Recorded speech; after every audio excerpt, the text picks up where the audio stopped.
Hey everybody, welcome to session 1 of Dream Big. I am so glad that you're along for this journey. We're gonna have some fun, but what we're gonna do is have you think a little bit. I write books, and some of you have read a couple of them. My books oftentimes make you smile, they'll make you cry, but this series, I wanna make you think. And so what it involves is taking the things that you've been dreaming about for the longest time and giving them flight. Hence, all the paper airplanes, right? What we want to do is to chunk up this curriculum into a couple sections so that you can gather together. And what I want you to do when you're together is to go a little bit deeper, and I'll tell you what I mean by that. It's easy to have the conversations about like, what's your name, what do you do, what's your dog's name? But ask the third or fourth question. When you get to a series or something that we're talking about, ask a little bit deeper questions as you gather together as a group. Get to know each other. Get a little bit deeper than you've gone before. Jesus, he had these miracles that he did. There's actually 37 of them. I counted. And it's the 5th miracle. He's walking down the Sea of Galilee and he sees this empty boat. So he gets in it, the first boat jacking. He goes out and he meets these guys and they've been fishing all night. And he says this, push out a little deeper. And you know what? They thought it was a stupid idea, but they did it anyway. What I want you to do is go a little bit deeper. As we go through some of the curriculum that's in Dream Big, I want you to push out a little bit deeper because that's where you're gonna access your ambitions. They don't lie right there on the surface. They're a little bit deeper. So find those and draw them out from each other.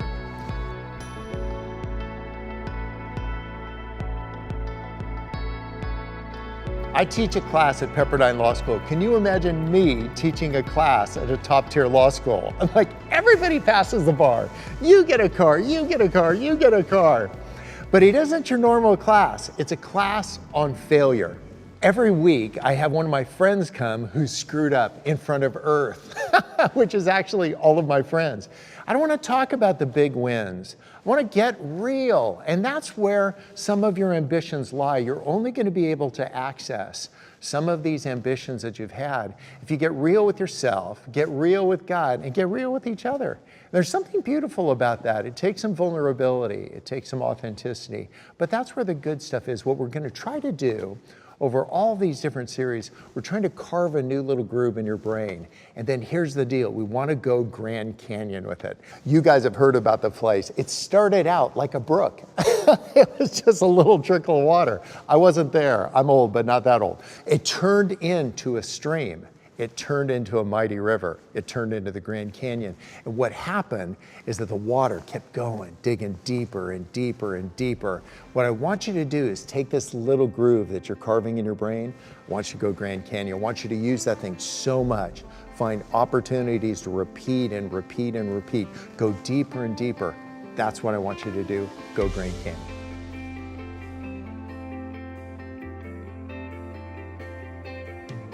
So what I want to do is stretch myself. It'd be easy if I just taught a class at Pepperdine Law School, but I teach another one. It's at San Quentin Penitentiary. I'm not kidding.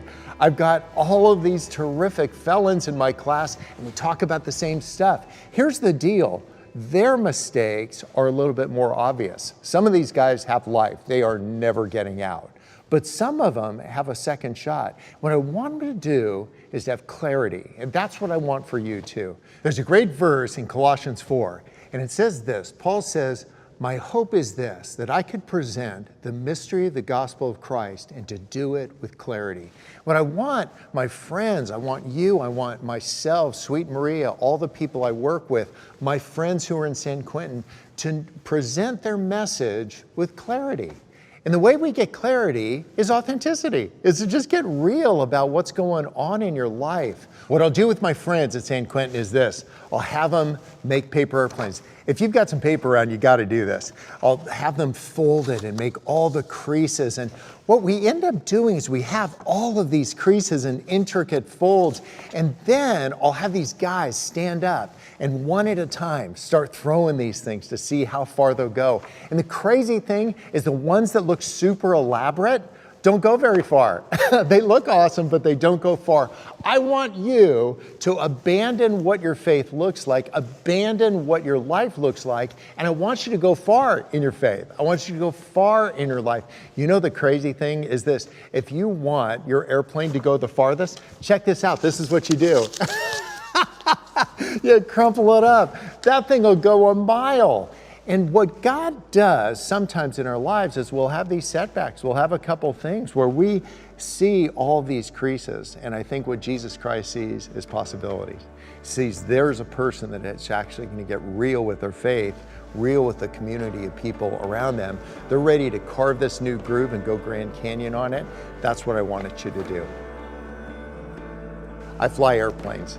I've always liked them ever since I was a kid. But the one thing I don't like doing is talking to the air traffic controllers. Because I don't know if you've listened to them on the radio, but they talk so fast. They're like, I have no idea what they're saying, so I don't say anything. And then they send the F-16s up. So what somebody told me to do one time is this. They slowed it down a little bit. They said, Bob, just say these three things. Who are you? Where are you? And what do you want? Simple enough, right? What if we did this? In this section, what I want you to do is talk about who are you. I don't mean what your driver's license says. I don't care what your passport says. I don't care what your degree, where it's from and what it says. I mean, who are you? And you know who you are? You're a child of God. I know you're a screw up. Me too. I know you're insecure. Me too. But what God says is you're his child. There's a verse in the Song of Songs, the 2nd chapter. That book is full of terrific stuff, but that's not the stuff we're going to talk about. This is a 2nd chapter of Song of Songs, and it says this: my beloved is mine and I am his. If you guys could just live into that, to just realize that you are God's, he is yours. And there's a ton of theology behind this, but when God looks at you and your mess ups, you know what he sees? He sees the Son. The second question is this: where are you? It was actually the first conversation that God had with Adam and Eve after it got really wonky in the Garden of Eden. You remember how that went. They are naked and behind a fig leaf. God wasn't confused about where he was. He wasn't talking about latitude and longitude. I think he was saying, where are we now that it got all messed up? And I think that's what he wants to know of you. I know he wants to know that of me. And where we are can be really complex. It takes a little bit of self-reflection to say, where am I? You could be on the line at DMV. That's kind of where you are, but actually you're frustrated. That's really where you're at. You could be nervous because you've got taxes that are due or a job that is sucking the life out of you. That is where you are. You could have a relationship. You could have made vows to somebody and it just is not turning out the way you thought it would. That is where you are. If we could take this time within a community of people to get real about where we're at, man, that's where all the good stuff happens. That's how you access your ambitions. Boy, I'm telling you, if you want to carve that new groove, if you want to go Grand Canyon on it, you need to be self-aware enough to ask, where am I? I'm a really insecure guy. Isn't that crazy? I'm like the balloon guy, paper airplanes, whatever. I've learned from a really young age that I could cover up a whole bunch of insecurity by just being very animated and all that. I'm not being fake. I'm just getting real. I've done the heavy lifting that comes to say, hey, what is going on right now? And I can be situationally aware to say, this is just me being insecure right now, and I can just settle down. I'm a child of God. That's who I am. I am in his presence. That's where I am. Or I'm in my shame, or I'm in the wonkiness of my situation. If you can get real about where you are, then you can answer this final question. What do you want? It was a question that Jesus asked every single blind guy he met. Isn't that crazy? Can you imagine the blind guy standing at the gates going I'm blind, I'm blind, I'm blind. And Jesus says, what do you want? Duh.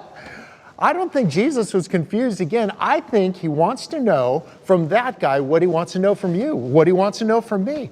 What do you want?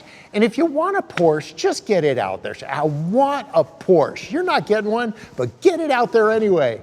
We don't need a bunch of pageant kind of responses. I want world peace. If that's not what you want, God's not dazzled by these big statements. What he's dazzled by is humble, authentic hearts. Make yours one of them. And the way to get there is to just get real about what you want. And it's going to take a little bit of pinging of that. And by pinging, I mean this. What we've done is we've lived our whole lives surrounded by people who weren't trying to mess with our heads, but they were telling us what we want. It was a parent, it was an old boyfriend or girlfriend, it was a pastor, it was a friend, it was somebody, they told you what you want, and down deep you go like, I actually don't want that. Boy, I'm telling you, could you just clear the decks, spread it all out and say, what do I want? And if faith isn't even a big deal for you, don't put in a Sunday school answer to say like, well, Jesus, if that's not what you want, get real with that. But I'm telling you, if you're on this road towards faith and you actually want more faith in your life, just get that out there. Jesus never had a problem with people who were confused. What bugged him was the people who were faking it. People were saying, I want this, but they really want something different. If this group that you're within right now can just get real about who you are, where you are, and what you want, you'll be way ahead on the track to figuring out your ambitions, how to get after it, and dreaming big dreams.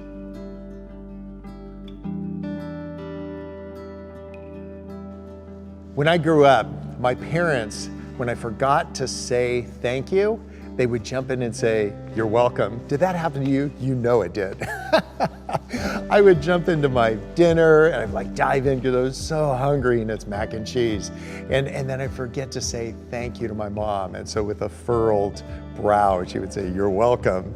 Well, I ended up learning the importance of politeness and to say thank you when somebody says you're welcome as a word of correction. Well, I go to Uganda. This is many, many years later, and I've studied up on all of the politeness and all the etiquette around the country because it's a very British kind of colony for 50 years. And I get off the plane just knowing I'm just going to do everything right. I'm there 5 minutes, and a Ugandan says, you're welcome. I'm like, rats! I'm like, thank you, but I didn't know what I did. 10 minutes later, another Ugandan says, you're welcome. I'm like, dang it. The third time a Ugandan said, you're welcome, I slowed it down a little bit and I realized they're saying, you are welcome here.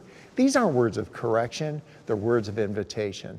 And I think what I want us to know is that we're invited. This thing that Jesus did is he said, you are welcome. Bring your ambitions, bring your dreams, bring the real you, not the fake you. Leave that one on the bus. But to bring this, because you're welcome to just bring who you are. I'm a healer that heals people that realize that they actually need one. Well, we got to this first village. I wanted to play with some of the Ugandan kids and kick a soccer ball around a little bit. And when we had them all exhausted, and me too, we jumped in the Jeep and we're starting to leave. And as we're pulling away, I'm like waving to the kids like goodbye. And there's like 10 kids running after the Jeep. And now there's like 20 kids. And so I get both hands going. There's like 30 kids running after the Jeep. And I asked the driver, like, what's the deal? And here in America, this means hi. In Uganda, it means follow me.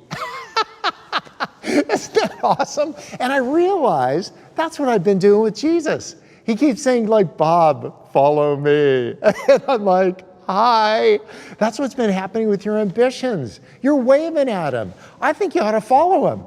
What are your ambitions? What are the things that you really want to do? Who are you? Where are you? What do you want? And figure out what you want and then follow those ambitions. You'll know the right ones. If your ambition is to knock off liquor stores, you'll be in my class at San Quentin. But if your ambition is to draw a little closer to the people around you, be a little bit more available to your family, I'm telling you, stop waving at them. I was in the Midwest and there was an event and they had a rock and roll band playing music and then I was supposed to speak. I actually wish I would be first because I'm in bed by 9. I'm like that guy. And so I spoke after them. It's like 1 a.m. before I get to this motel and I get to the front desk and the guy's like totally distracted. He gives me the key to my room. I go up, I throw my backpack on the bed. I turn on the lights. You guys, there's a woman in the room. She starts screaming. She's like, this is my room. I thought I was going to get maced. And so I'm looking at the key. I'm like, this is my room. So I grabbed my bag and I ran out the door. I felt like Joseph. When I got to the front desk, I told the guy, like, buddy, you had one thing to get right. I mean, really, just one person per room. And I think what happens is that we end up having all these trespassers in our rooms. They've trespassed into our lives. They've come uninvited. And what we end up doing is seeing Jesus like as if he's standing at the door knocking, and then we can like look through the peephole or let him in and clear a couple inches of space in the closet for him. He's not interested. He wants the whole room. And figuring out your ambitions needs to involve giving the room to Jesus and to clearing out some people that you've actually accumulated along the way. I'm not saying don't devalue them. I'm just saying I think you might need to create a little distance between you and some of the people that are saying you're not allowed to pursue your ambitions. I would just gut check that. I would do what Paul said. I would check everything against Scripture. I want you to check everything you hear in these series against Scripture. See if it's true. And if it's not true, go Galatians 1 on it, run right out of the room. Literally, just flee. You can explain it to everybody else later. I want you to take the idea of this, like giving Jesus the whole room, instead of inviting him like he's a celebrity guest and putting him off in the corner. And I think that's what we end up doing. The room gets so crowded with all the things that we've accumulated in our lives. It's like we're hoarders. We can't even navigate our lives anymore. If you're going to figure out who you are, where you are, what you want, and what you're going to do about it, you're going to need to clear the room and give Jesus the whole thing.